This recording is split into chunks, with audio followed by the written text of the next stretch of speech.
We had exited the Spiti Valley via the northern route, which is a pretty rough 3 or 4 hours to get out. Normally we would head to Atal Tunnel to start to turn south to go towards Manali and ultimately Delhi. But unfortunately, the huge storms that had hit the previous 2 weeks had wiped out the entrance to Atal.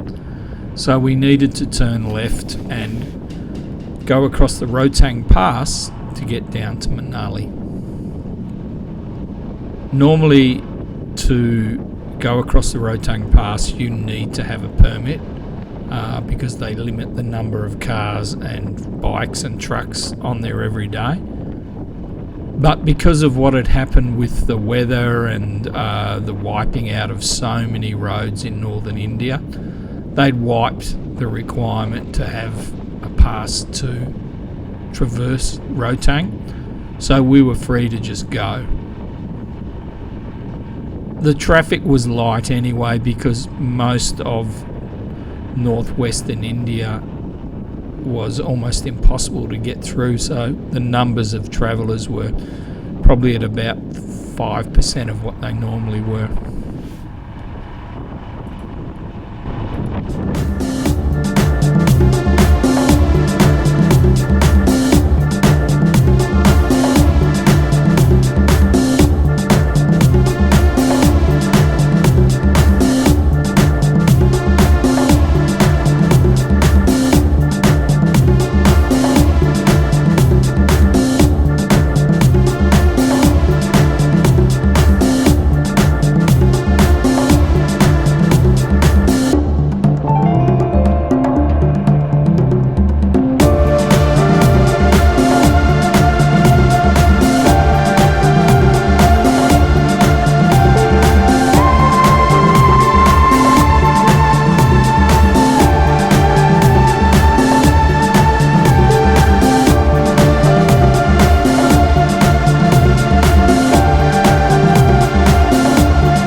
"95% of the time that we'd been riding in the Spiti Valley for the past 5 days had been on unsealed roads at less than 40 or 50 kilometres an hour.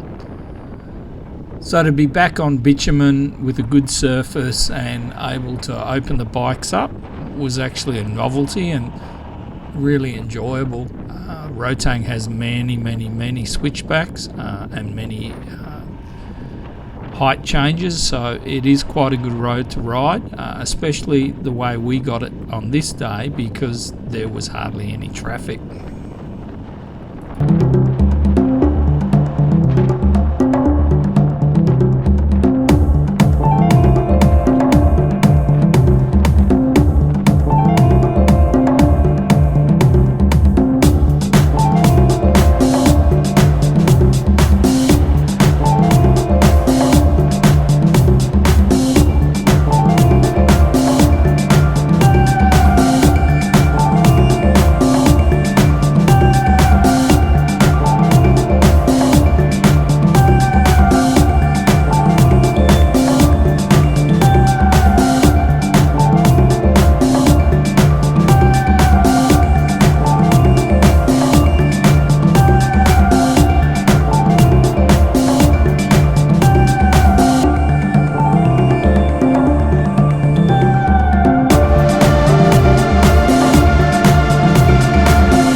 I'm following Peter Hughes as we go up into Rohtang, and I found out around halfway through the ride that he had got his license in order to come on this trip.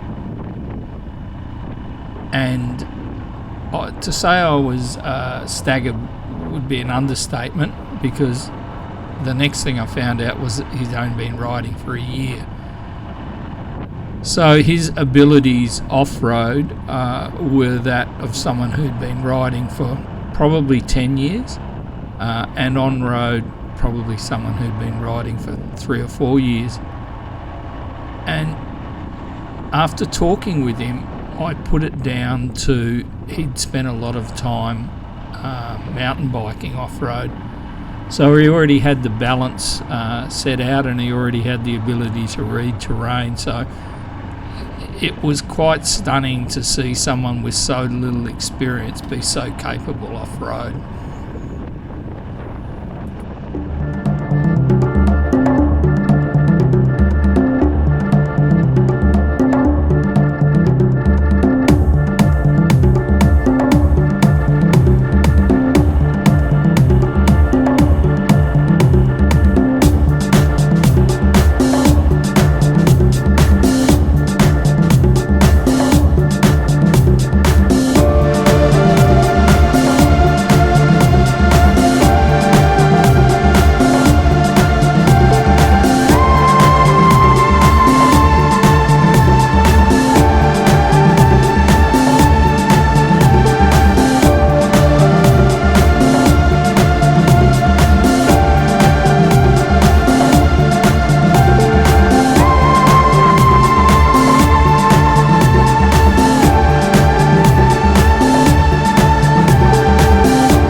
Pete is the perfect example of don't let your ability get in the way of your ambition when it comes to our rides.